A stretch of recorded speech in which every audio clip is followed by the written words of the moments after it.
ওয়ালাইকুম। আমি এখন দাঁড়িয়ে আছি কিন্তু ইউনিয়ন স্বাস্থ্য এবং পরিবার কল্যাণ কেন্দ্র সখীবাড়ি ইউনিয়নের সামনে।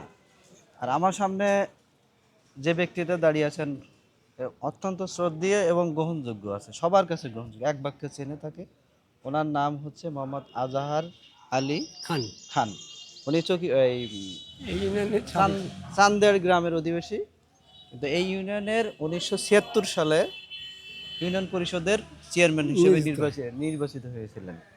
তা এখন বর্তমান আপনার আনুমানিক বয়স কেমন হতে পারে? এই 85 কাছাকাছি। তো অনেক, যা আমার মানে দুই সমান হবে।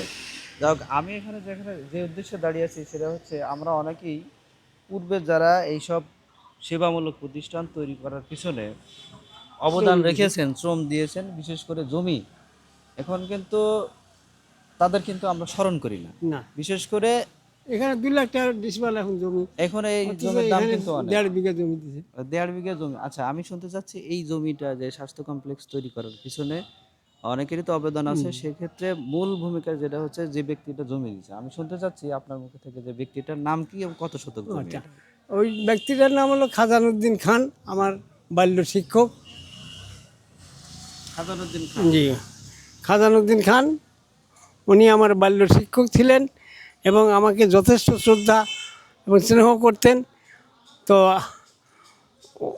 এই এলাকার লোকজন তখন তাকে ধরলেন যে 2 বিঘা জমি দরকার।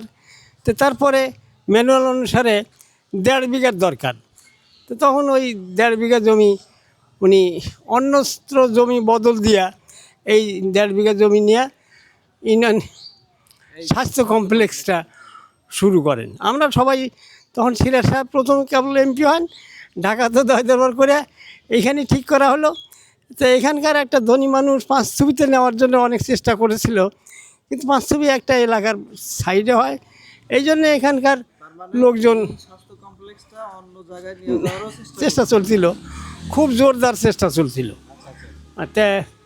তারপরে এই এলাকার মানুষ সচেতন হয়, এমপি সিরাজ সাহেব ধরে এটা এখানে স্থানটা নির্ধারণ করে জায়গা জমি ঠিক করে দিলেন। তো আমিও আমার ওস্তাদ হিসাবে খাজানুদ্দিন খানের যথেষ্ট শ্রদ্ধা ভক্তি এবং অনুরোধ করে, আমার বাবা তখন বাইসা ছিলেন, তাকেও সাথে করে নিয়ে এসে হইবে তালুকদার চেয়ারম্যান হিসাবে তাই যথেষ্ট তাকে সম্মান করছেন।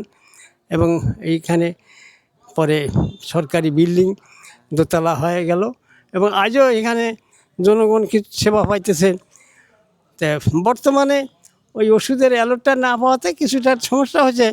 তো তারপরে এলাকাতে লোকজন আশেপাশে ওষুধ কিনে নিয়ে যান, তো প্রেসক্রিপশনটা ফ্রি পান। আমি নিজেও এই ডাক্তারের প্রেসক্রিপশনটা ব্যবহার করি এখনও।